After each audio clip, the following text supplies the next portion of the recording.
Hello, everybody. Thank you so much for tuning in to our third stop of the Eccles Alumni virtual road trip. Today, we are so excited to have a fantastic panel ready to discuss leadership through crisis. We have a fantastic discussion prepared for you. We always love seeing your comments and your questions come in, so make sure you're utilizing the chat function on the side of your YouTube browser and send in your questions to our panelists. We'll do our best to get to those throughout the discussion. I'd like to also, of course, thank our generous sponsor, CR England, for all that they have done to support our virtual road trip. We are so appreciative of their support. I'd like to, of course, kick things off by introducing our wonderful moderator, Ann Taylor.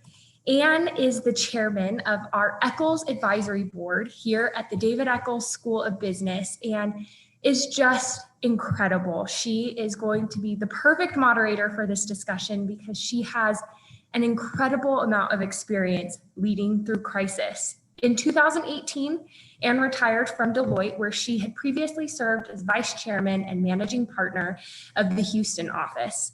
During her 30-year career at Deloitte, Ann held numerous leadership roles, including regional managing partner, chief strategy officer, and global leader of e-business. So we are just so lucky to have her moderating this panel, and I am going to pass it off to Ann to introduce the rest of our panelists.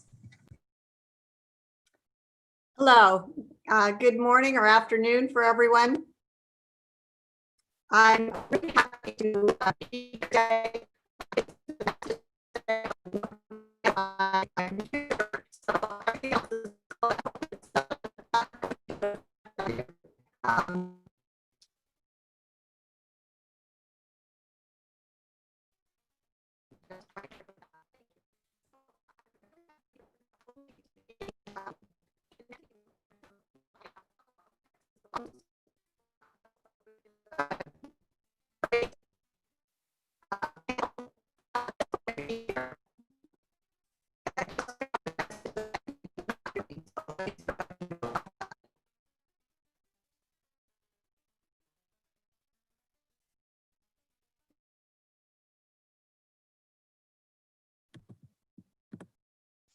We are experiencing just a few technical difficulties. Can anyone hear me now?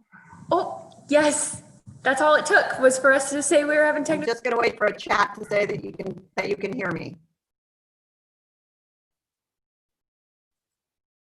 No, don't we hate when the tech doesn't quite work? Okay, here we go. Let me just start again. I hate that I just used up a few minutes of our time, but hopefully it's working fine now.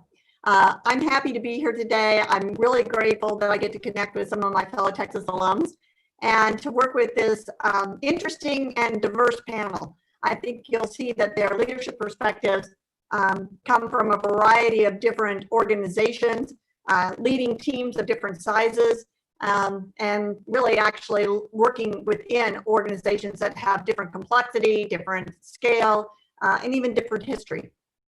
So I think we'll see a lot of different great leadership perspectives. And some of them are also in the midst of just leading through influence. And that's, you know, when you're leading initiatives, that can be a tricky thing as well. So I'm hopeful we'll bring all of that into our conversation. I'm going to start by introducing our panel. I'll just, you know, briefly, actually, I'm not going to even give them a brief introduction. We have Paige Erickson, Kimberly Johnston, and Taylor Randall. We got slight introductions in the information that came out, but what I'd like to do is have each of them introduce themselves with letting you know what their connection is to the Eccles School. Taylor, yours will be obvious, but connection to the Eccles School, your connection to Texas, and you know, kind of what leadership role, or in some cases roles, you're currently playing in your organizations. So why don't I start there with Paige, if you could. Yeah, sure. Welcome to everybody. So I graduated 100 years ago, really, actually, from the University of Utah in 1980. I hate to say that. So been a long time alum of the University of Utah, and I'm currently serving on the advisory board. So and really love re-engaging with the university and seeing how great all the things that have happened since I was there. Currently, I have two roles at Workfront, which is a software company based in Lehi, Utah, even though I am based in Houston, Texas. And I lead the global development, which is basically the partner team and all of the ways that we do business development. And then the second thing, which is a new role I took on in June, is I'm the managing director for all of Workfront's business in Europe. So doing that from Houston right now, and we'll talk about that, I think, a little bit later.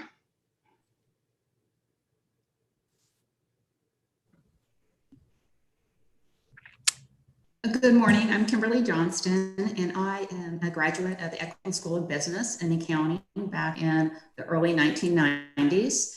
I reside in Houston, and similar to Paige, I have the privilege to be on the Eccles Advisory Board, and it's so exciting to be a part of Dean Taylor and his vision on really accelerating the presence of the Eccles School of Business and the value you brings and everyone brings to the students.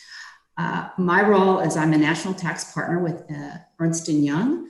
I'm involved in advising energy companies across the US, primarily investor-owned utilities and midstream companies. So for those in Utah, that would be Dominion, who formerly was Quest. And so that's kind of my capacity that I serve. Taylor, over to you. Yeah, I'm Taylor Randall, Dean of the David Eccles School of Business. I am a 1990 accounting graduate and a proud alum of the school. And I've been the Dean for, this is my 12th year, believe it or not. And this is my second crisis that I'm managing through. So there's some similarities to this one and others. And I don't live in Texas, haven't lived in Texas, but I had 2 car accidents in the same day in Texas. That's not to speak poorly of Texas. I love Texas, and the food there is incredible. But anyway, so sorry. I thought I was going to stump you on that connection to Texas. So I'll lead in there. My connection to Texas is I moved here 15 years ago. For those of you who recognize the date, it was 2 weeks before Katrina, to learn that I was in charge of our New Orleans office for Deloitte. I took over as the regional managing partner. There were a number of crises in my experience, including being based in New York City at 9/11. In Midtown at the time, we had a large power outage for a couple of days. And so people just basically said, don't go where Ann is, because crises seem to follow her. So that's my experience. And, I like that our topic here is leadership through crisis. That certainly implies that we've got something on the other end. Hopefully that's opportunity or just an optimistic point of view. And we particularly, I think, need this in the current crisis that we're all going through. With a crisis being defined as a time of intense difficulty, turmoil, or danger, I know we feel that around, the pandemic and its impact. But, there are also, crises at all different levels that can occur. And I'm hopeful that in our conversation today, we'll talk all the way from kind of the global to the personal. Let me start, though, by talking just about leadership, because this is about leadership through crisis, not just living through crisis, and see if I can get a perspective from each person here on our panel on their view as to kind of what's the most important leadership skill to have. And does that change when you're in a crisis or not? Maybe I'll start there, Taylor, with you. Thanks. Leadership can mean so many different things to people. I think the trait, and I'll just focus on one that I've kind of found most useful is particularly in times of crisis, is to try to provide direction and sensible direction. I think uncertainty is the bane of decision making. None of us like it in our personal lives. None of us like it in our business lives. And the most difficult thing in a time of crisis is to try to sort through all the noise and say, if we go in this direction, we've got a reasonable chance of getting through this together and intact. And there's a famous anecdote that's quoted in many strategic management classes about a group of paratroopers that flew into the Pyrenees Mountains in a big snowstorm of World War II. And when they landed, because of the incoming fire they had taken, their interpreter was gone, and their leaders were gone. And so they quickly regrouped and they pulled up a map, and the map was written in Basque, which is not a common language. And so they figured it out, and they, 3 days late, they arrived at their rendezvous point. And what they were amazed at their rendezvous point is they had been using a map of the Alps and not the Pyrenees. And I think, that's kind of where we are sometimes, right? We're not quite sure where we're going, but it's actually the direction and the purpose and the sense of purpose that carries us through. Thank you. Kimberly, how about you? Absolutely agree, a sense of purpose. But for me, personally, resilience. I think that one is extremely important in times of crises. And personally, I think given our age, we've seen a lot of crises. I think it's very unusual, this pandemic. It's a global pandemic. You also have that social economic crisis, the unemployment. So this, I think, is unprecedented to some of all the crises that I kind of went through in preparation of today's call. But when I think about the common thread, it's resiliency. And as a leader, it's being steady and calm. And part of that, you have to really do self-care. You have to really focus on how are you going to be that strong voice, lead that team through this chaos, ambiguity, and it's kind of having that steadiness and being calm in the storm. How about you, Paige? Yeah, I always think in terms of courage. And I think like the best leaders that I know and what I try and do is lead with a courageous heart. That's like my thing, because I think if you, like Taylor said, you have to be able to make those tough decisions, and it takes courage to make those tough decisions. But I think when you do that in a way that you bring the team along with you, then that's probably that's where you're going to get the team with you when you make those decisions, and you're going to go further faster. So those are my two mantras: courageous heart. But I think in a time of crisis, it's actually even more important, because people are looking to you as the guidepost of, are we okay? Are we going to make it? And if you have that demeanor of, yes, we're fine, I think it just gives them the belief that, okay, if we just keep moving forward, we'll be okay. And so those are mine. Thank you. There were certainly similarities there, and it sounds like all of you were really focused on the fact that you need the same skills, maybe on just steroids in times of a crisis, that you would have as any time as a leader. Most of us learn by doing, but we also learn by watching. I know for me, I learned a whole lot by watching other leaders and figuring out what to emulate. I'm wondering, Paige, if you have an experience of another leader who kind of taught you something in your career, or you saw in a time of crisis. Yeah, I think we've lived through a lot of the same crisis, being in Houston through similar hurricanes and what have you. But I would say, if I pointed out one in particular that I just really go back to, and that was the very first layoff at IBM, because IBM had, prior to that point, never laid off anybody. They just moved people around. So when it was like a sea change for us to now have this massive layoff when Lou Gerstner came in. And what I learned through that crisis, which it was truly a crisis, was that you have to put the organization and the sustainability of that over everything else, but you also have to bring the people along.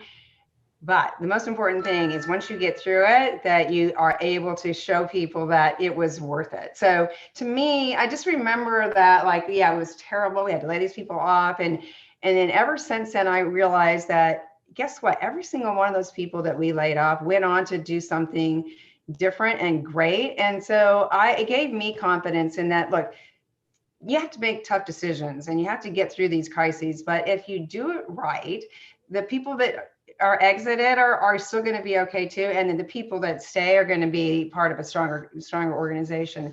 And I just think, okay, this is going to be tough, but we're going to make it. And then on the other side of this, We're going to have a new way of doing things, and it's most likely going to be better. So just getting through it and knowing that you're going to get through it. And then the more times you go through that, the better off you are, because you draw on that experience that you have, that you learned that first time. And so watching the way the leaders did that and the way they communicated the why behind what we were doing, and then over communicated that we're going to make it, it was huge.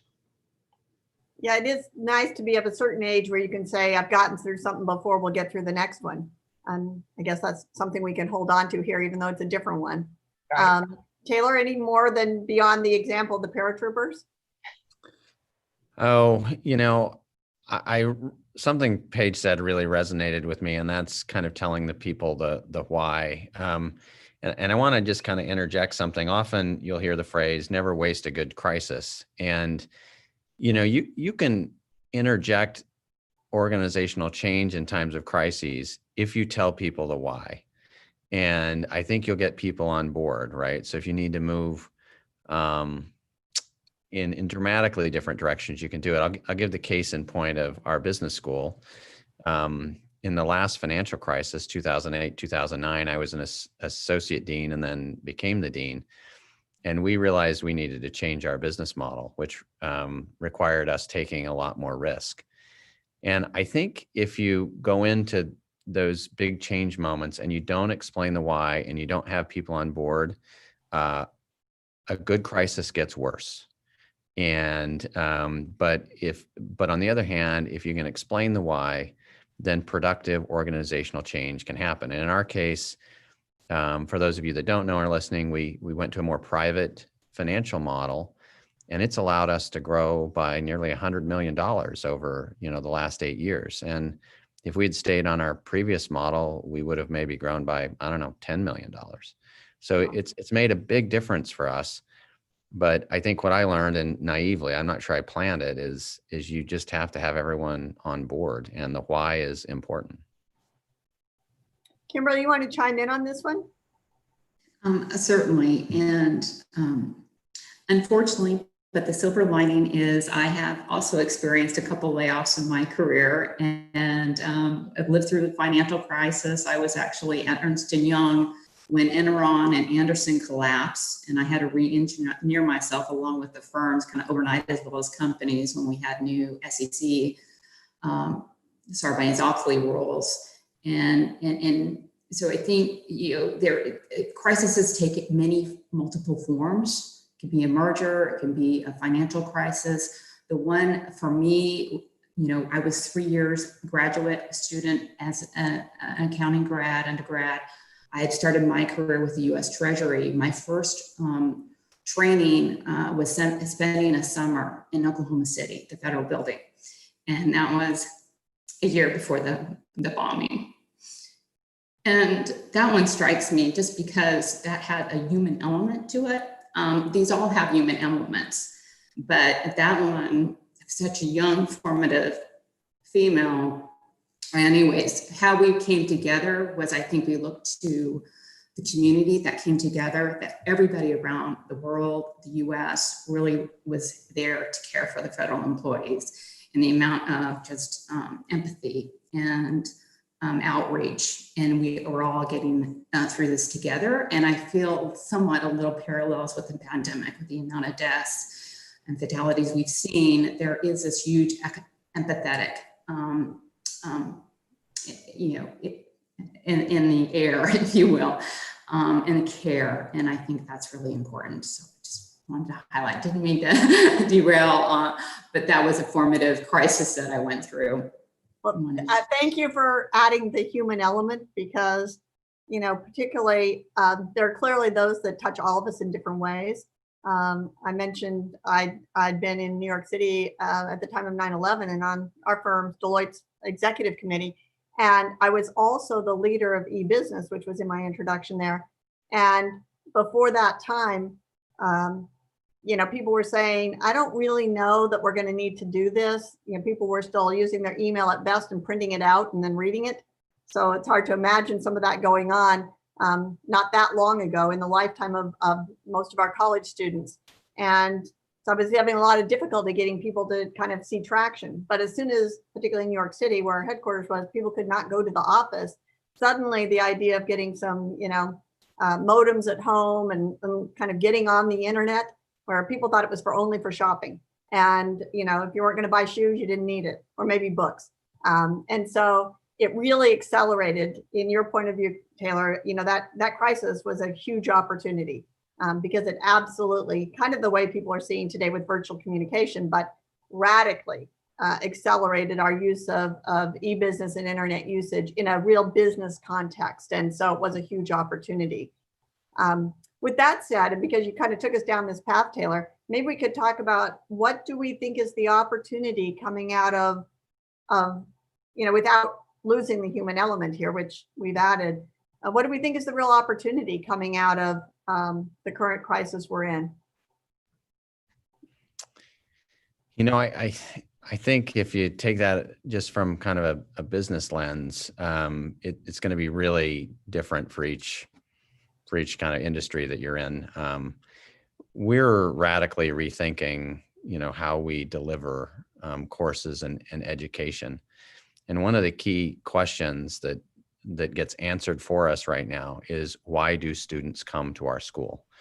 And I think we're getting answers that are surprising to us. In certain programs, they're certainly coming to get a degree and get education. But in other programs, we realize they're coming for a social element that has been kind of stripped away and taken away, and they're finding their experience less than ideal. And so we are scrambling to try to understand how you remake social connections, particularly at the undergraduate level, through a virtual world and within the structure of COVID regulations. I think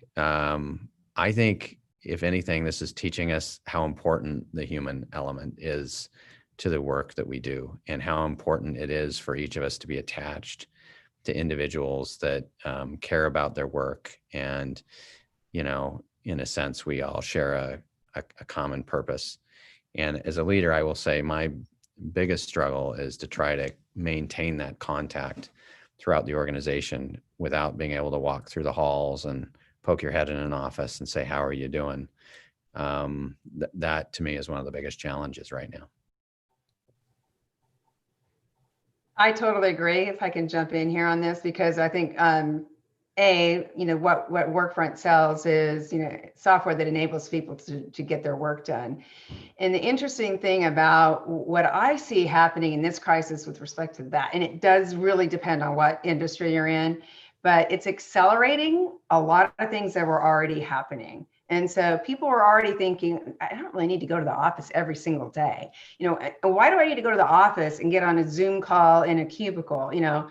And so I think it's divided that, guess what? We can get a lot of stuff done in our home office. But what Taylor said is also really resonating with everyone, is that there are those meetings, those brainstorming, there's this energy. I think that it's really hard to, I don't think we really quantified it as well before this crisis as we have now realized that, the office of the future is going to look very different. And I don't think we're going to have people going back to the office every single day. And I think there are some roles, like I will tell you, one of our customers, Synchrony, this is a gigantic financial company, is going 100% online, CEO all the way, at home, going remote.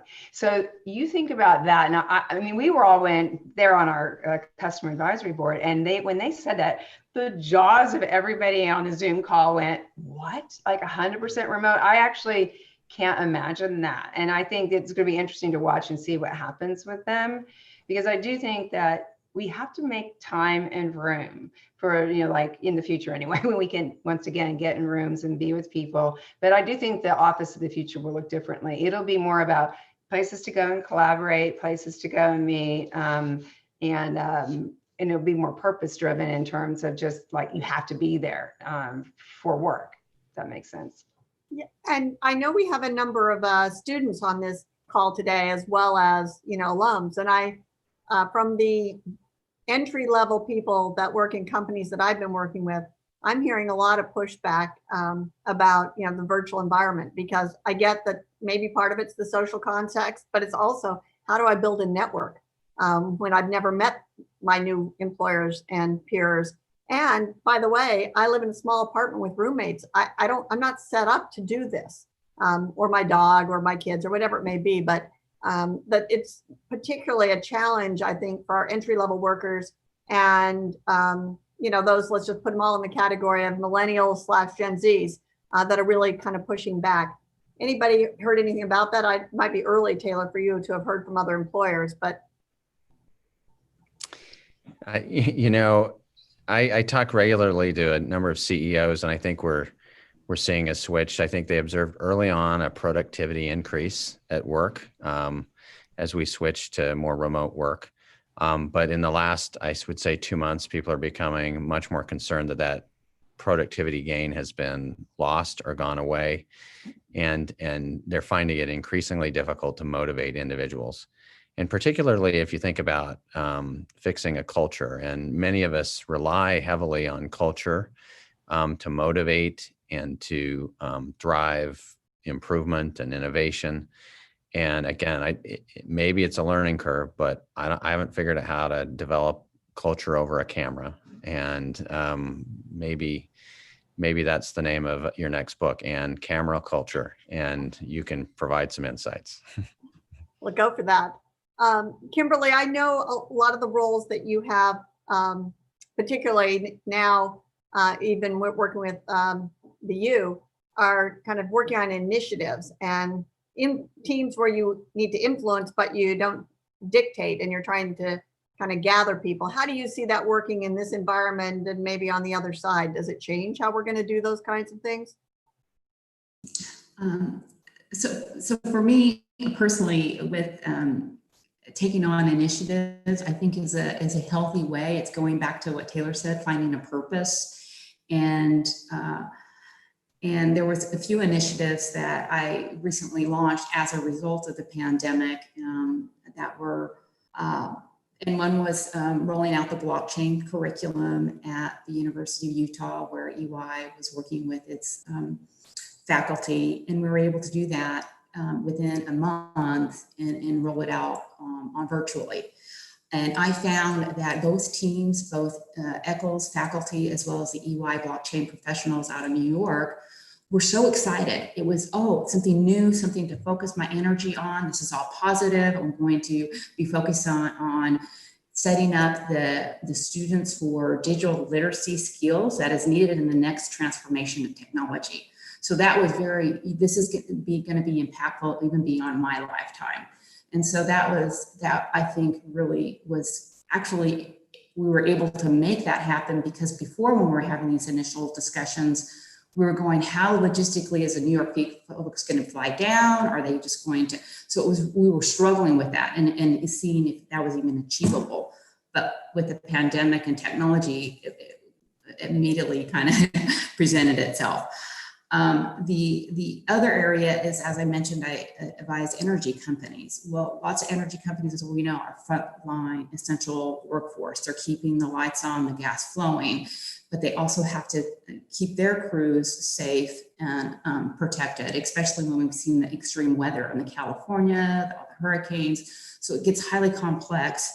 And so I've been hosting forums on how we can navigate through that change through smart regulation, policy shaping, on really providing financial relief to customers, as well as keeping the financial health of utilities apprised. So that kind of influence is an influential role, but it's a purpose-driven role on how we can really protect our societies as well as our talent in this crisis.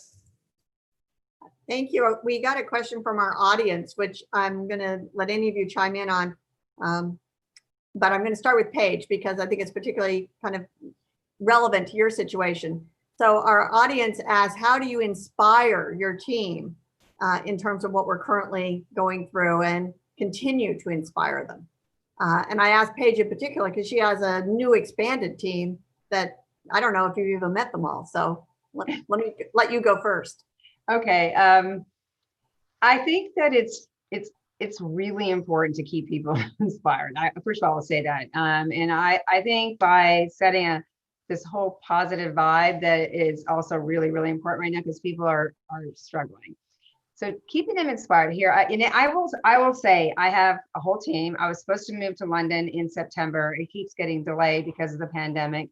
So I have had to just like really 100% do this over Zoom calls.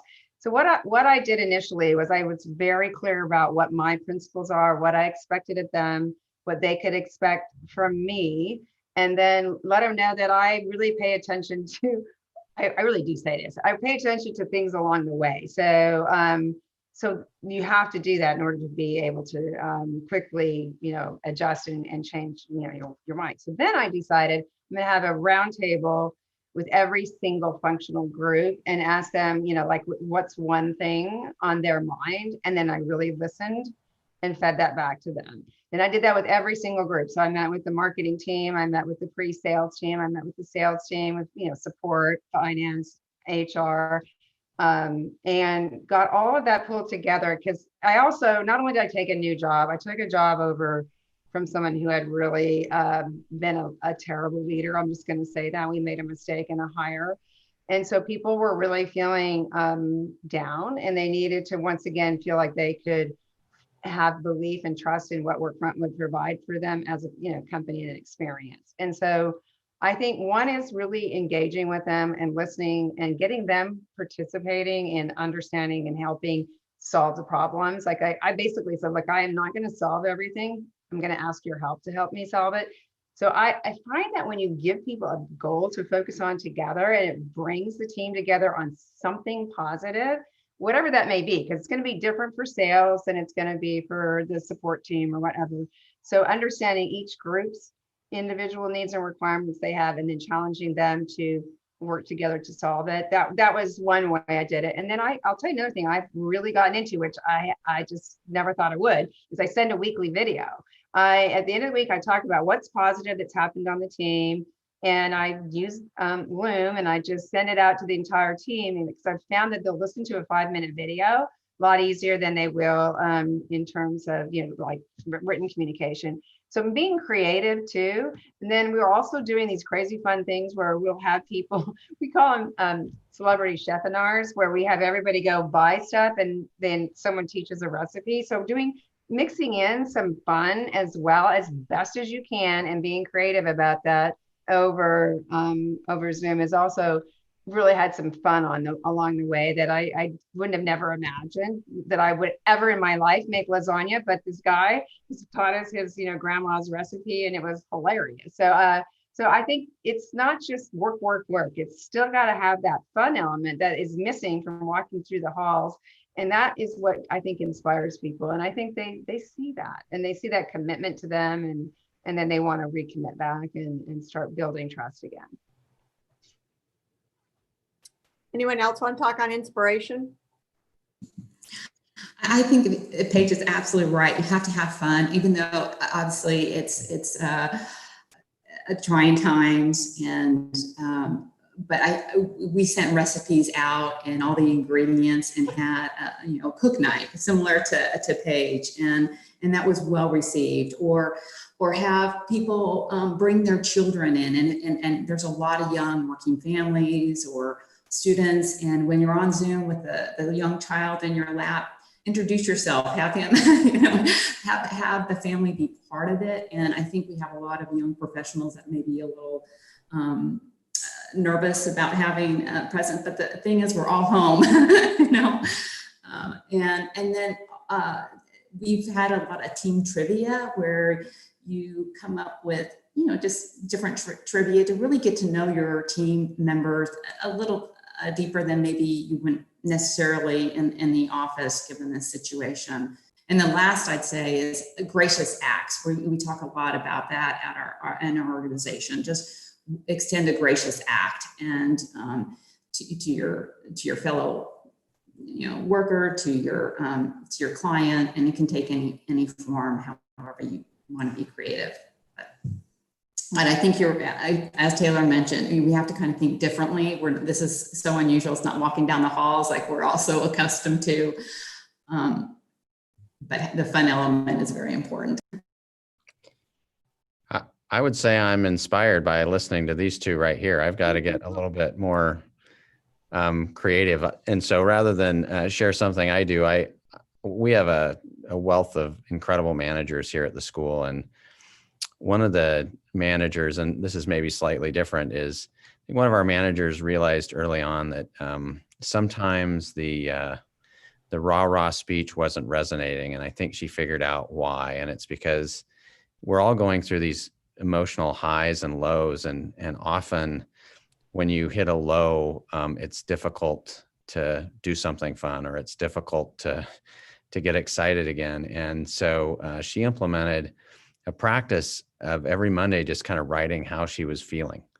And sometimes it was high and sometimes it was low. But I think the vulnerability and the expression of the low actually gave permission to people to also talk about those things. And I know that isn't a direct motivation, but I think it is in a way, because if we don't have the capacity to be motivated, we don't, because we haven't processed what we're going through, our motivation techniques kind of fall on deaf ears. And I was really impressed with that leader here at our school. Thank you. I got another question from the audience, which is similar to one I was going to ask. I was going to ask you kind of the expected question of what advice you have for young emerging leaders. But the question in the audience was, what resources are out there? Looks like might be your advice to go that direction, but or any book or other resources that you guys hear me?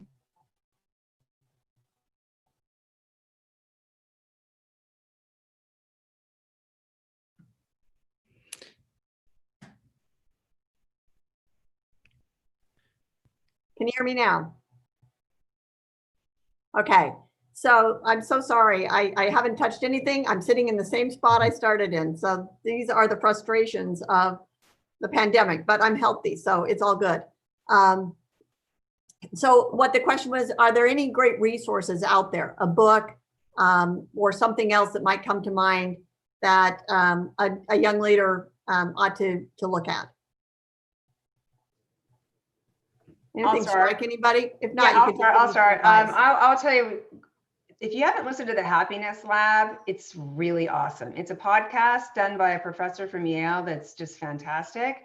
So, and you can just do it walking your dogs or whatever. She's really done the research behind, how do you stay happy? And I found it really interesting from a leadership perspective, because she really goes through, a lot of different ways. And she has a special edition for the crisis. So I thought that was actually a really interesting one. The other book that I just keep reading and giving to everybody is Dare to Lead by our fellow Houstonian, Brene Brown. There's so many good things in that. And she really hits, I think, on why leadership now is different. Like when you, like what Kimberly was just talking about, when you show your vulnerability, I can never say that word, vulnerability, it actually really is something that people resonate with, because then they know they have the courage then to go try things, because they're not so afraid of failing, because I think one of the other things is we're all trying new stuff right now. So I think those would be my top two in terms of a podcast and a book that I think are really awesome. Anyone else got ideas on that, Taylor? This is probably not that scintillating a suggestion. Many years ago, I started reading more biographies and autobiographies rather than leadership books, and particularly biographies, because they gave a treatment of a leader as a more flawed individual. And I resonate with flaws. It makes me feel better. And so I read a lot of, just history. The one that was given to me recently by a friend was a book on Winston Churchill's first year of his prime ministership. It's called The Splendid and the Vile. And you want a disaster?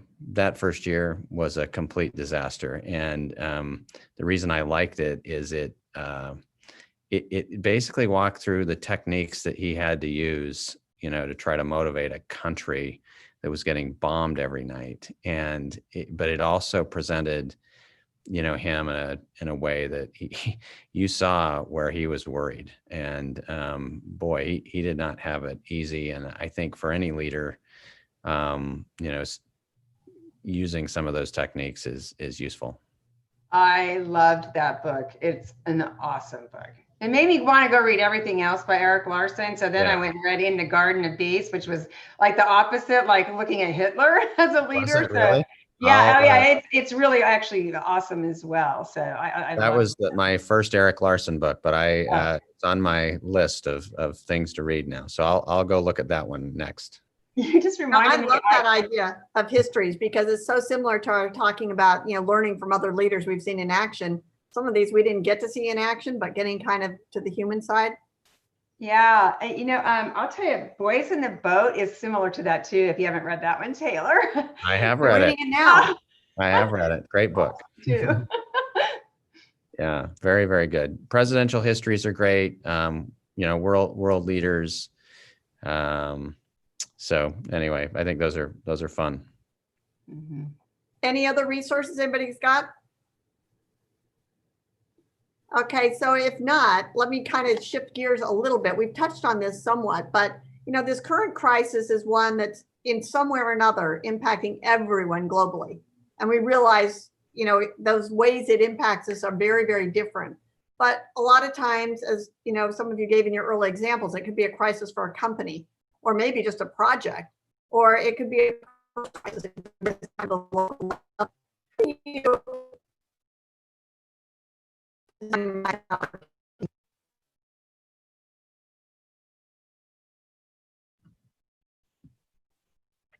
You can text us. How far did I get? Did it get the question? No. Okay. On a personal level, if you bring a crisis, it could be a company, a project, a person on a team, even just an individual, any examples of leading in that experience, both recognizing the crisis.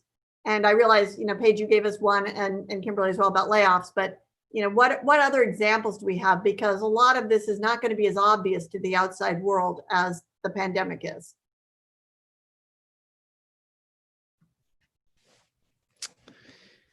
Yeah, it's probably a skill to recognize a train wreck is coming. I would say that's probably something we all, have to kind of gain a little bit of sensitivity to. But I would say I've seen examples, and I'm not going to be overly specific, but some of the crises that I think we deal with on a day-to-day basis is that when you have an individual on your team that's really critical, and they may be either losing interest or something has happened in their personal life that takes them offline and takes their attention away, and suddenly your team just isn't functioning the way it did before. And I think you see it in early communications and maybe deadlines that aren't as fixed, or maybe plans that aren't as crisp as they had it once been. And what's hard there is to kind of dive in and have that conversation quickly, and either know that you've got something on your hands you've got to manage out of, or realize that this is just kind of the normal course of business and maybe their attention was drawn somewhere else. But to me, those are the hardest situations is kind of with individuals experiencing their own crisis, which kind of has an externality to the team that they're working on. And agree, disengagement is clearly one you have to be aware of, and I think it becomes kind of one-on-one. I also see a kind of day-to-day many crises in corporate or large organizations is just outside market changes. I mean, and these happen, and there's lots of disruption to the business. And that can create some anxiety, obviously anxiety within organizational teams, and fear of loss of job, or are they bringing value in their role? Are they respected? And so what I found in those kind of mini crises that happen throughout the year is really convening the team and either revisiting our vision statement and a mission statement as we came up collectively, how that aligns to the overall organization vision, their core values, reassess it, realign, come up with some strategic initiatives. And just that's kind of a healthy way to get people engaged, empower, to reset the course in light of all these outside factors that we can't frankly control, but what can we do to seize the moment and kind of own our own destiny, if you will. Kimberly, I think you touched on one of the questions that came in from the audience here, which is how do you manage their fear? We have employees who are now just afraid of their shadow, and I guess that could be everything from catching an illness to losing a job to whatever. So, fear is a little different than just the, let's have fun. Anybody got any other thoughts on how to manage through that fear? I appreciate that you touched on that one. Yeah, I'll say it's interesting because I think because we've had layoffs again and the pandemic, there are people that are less secure in their own inner core, and so they can. So I think you have to consistently and continually reinforce the worth that they have and giving them that value, the value that they bring. And it may be like you have to do more of that to allay the fear. I think the other thing is, like we were talking about earlier, if people are afraid to do something, they're not going to do their best work either, right? Because it's almost like you have to model somebody having a failure and turning that into something good, so people are not so afraid to fail. And the best way to start is with yourself, like just say, look, I made this mistake and here's what I learned from it. And think about things in terms of what's the test that I'm going through and what can I learn from this test? And like instead of being afraid, think of things as, okay, this is just somebody testing me. How am I going to respond to this? And what's the lesson I'm going to learn from this test? And really focus on what it actually is that you're learning in the process versus, being afraid of something. And I also think verbalizing it is important. So if you are afraid, tell people and maybe they'll give you some, reassurance back. So instead of just retreating, because I think if you retreat, it's going to get worse. So and somehow you have to figure that out. And it may be going for a run for some people to release it. It may be, talking to your friends, but if it's at work, I would say, I would just be honest with your manager and say, hey, I'm experiencing this and I need your help. And I would say, if anybody asked me for help, I would reach out immediately and say, let's talk about this. Let's figure something out. Let's look at it, break the problem down into its parts and then address each part, and then start checking back in on those parts each week. So like you show you, hey, I am going to come back. I'm not just going to listen once. I'm going to come back. We're going to solve this. And then along that way, you can recognize that they've made progress and then chip away at that fear. Hey, Taylor, I want to address the next question. Feel free to carry on with that, but also to you, because for the students on the line, being in this virtual environment is obviously challenging. But some of them like demonstrate leadership, and how do they demonstrate leadership qualities? So is the question, you cut out a little bit, is the question, how would you demonstrate leadership qualities in an online environment? Yes, as a student. As a student. The recipe's still kind of the same. The techniques might be different. We look for people that take initiative. And I think you can do that in a number of ways. Particularly in this environment, we're looking for student feedback. And if you can spot a problem and diagnose it and suggest a set of solutions that might be helpful, to me, that's a remarkable, a remarkable form of leadership. We've talked a lot about the need for people to be connected, and taking leadership in a simple way and just gathering a group of your fellow students in a study group, or just to do something socially, even on Zoom. That is a pretty simple form of leadership that has remarkably powerful payoffs right now.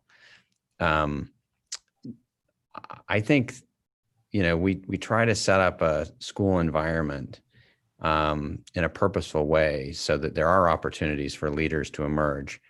I think one of the things I wish we could do better is articulate, and show examples of how that occurs within our student body. It's easier when we're in person, but we're also seeing it, right now in a virtual world. Thank you, and hoping you can hear me. Let me try and wrap up here, asking each of you perhaps to just share a perspective then, where are we now from your perspective? And, what is the biggest challenge we face in today's current environment as a leader? So it could be each of you might face a different one, but as a leader, what is the challenge you're facing in this COVID experience? And, what advice would you have for anyone who's facing the same challenge? I don't want to go first. Yeah, I'm afraid I of can that. tell you what some of your challenges are. I'm first of all, I'm afraid, and was wondering if I could get 15 minutes with Paige. So I'll let her or Kimberly go first. All right, Okay, Paige. I'll go first. Taylor can go last, and then Honestly, for me personally, the biggest challenge is trying to, get the team that I'm leading, which is in Europe right now, and keep them continually engaged in achieving the goals despite, what's going on. So, it's constantly being creative in terms of like, how do I keep them engaged and just really and positive and motivated and moving forward. And I think that because the question, the last one, the foreseeable future, I think that's the part that is the challenge now for us, right? I think we all rallied immediately. Okay, we can do this, and we're going to, and everybody was engaged and happy. And now it's like, wow, we're going to really have to do this. And so I think you have to be constantly rethinking, how are you going to do this in this new world, and pay attention to the new stuff that's coming out. So we're rethinking right now how we're going to do sales kickoff. We used to all come in to Salt Lake City actually, and or Vegas, and we would come together. It was a really fun time. Everybody would, meet and whatever.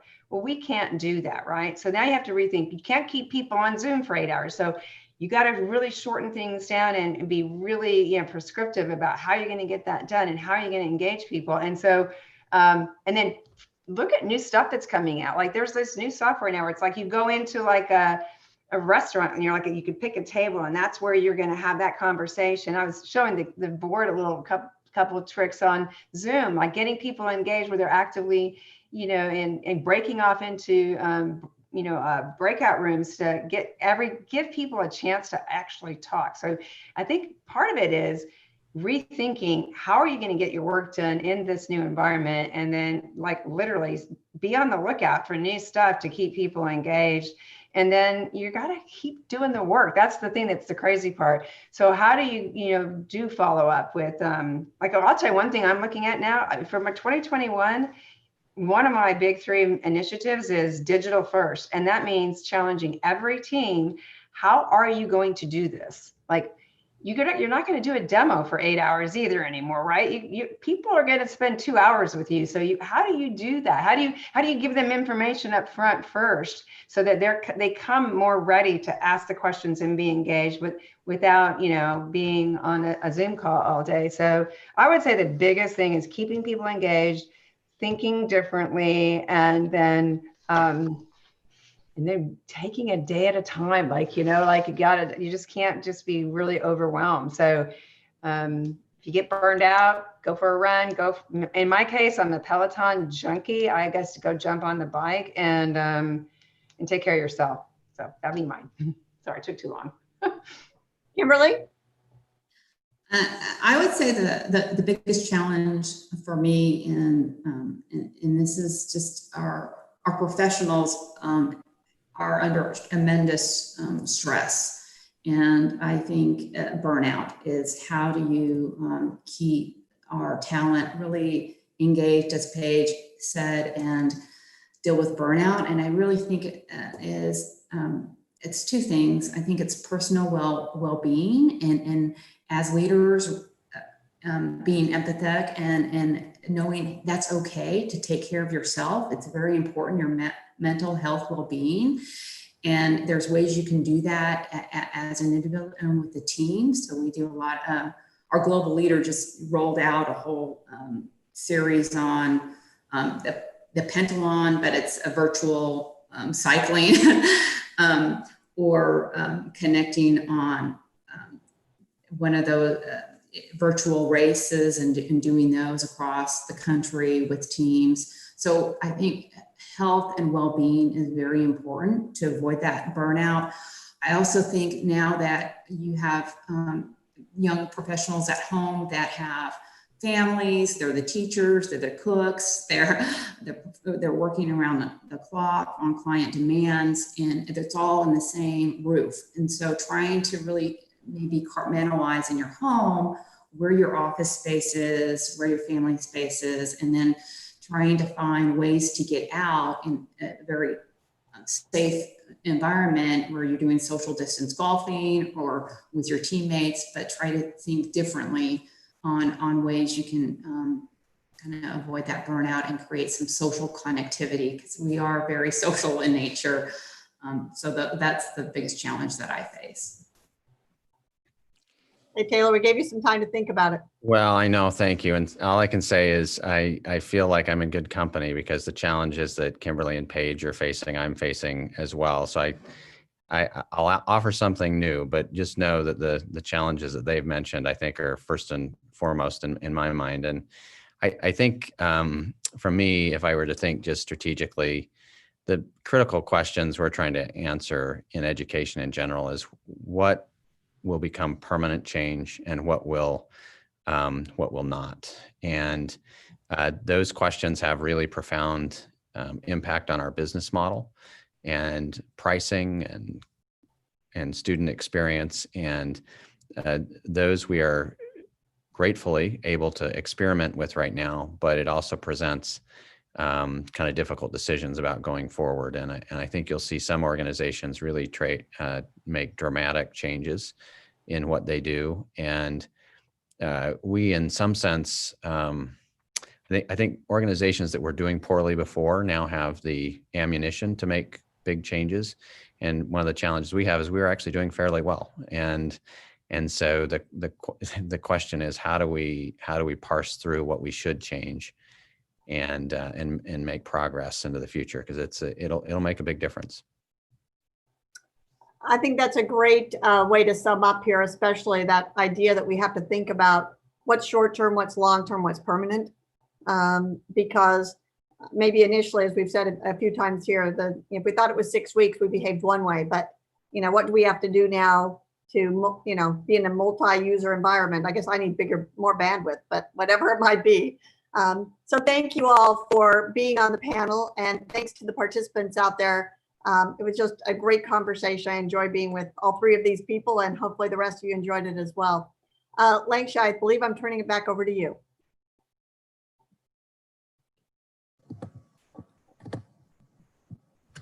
Thank you all so much for that wonderful discussion. We enjoyed it. And to all of you who we didn't quite get to your questions, we apologize. It was just such a robust discussion, and we are so excited to have you all joining us today. We wanted to thank all of you for your participation in the 19-17-minute challenge that we have been hosting. It ended last night at 7:57 p.m. We are so thrilled to announce that we had 678 alumni, staff, faculty, and even students who donated throughout the challenge to raise a total of over $300,000 for student scholarships. So we are just blown away, as always, by your generosity and want to thank you so much. If you didn't have a chance to join in on the fun, we are always accepting gifts at eccles.link/give. So you can head over there and make a gift year round. Next week, we are continuing this virtual road trip, talking about cracking the code of entrepreneurship. We have some incredible companies that will be joining us, moderated by Troy, who is with our Lasan MBC program. It is going to be a discussion you won't want to miss. That's going to be next week, Thursday, October 22nd, from 12 o'clock to 1 o'clock. We're trying to get all of our Washington alum out, so make sure to tune into that. But all of you who have been on this discussion today are, of course, more than welcome to join us as well. So once again, thank you so much to CR England, and thank you all for joining us. Hope you have a wonderful rest of your Thursday. Go Utes!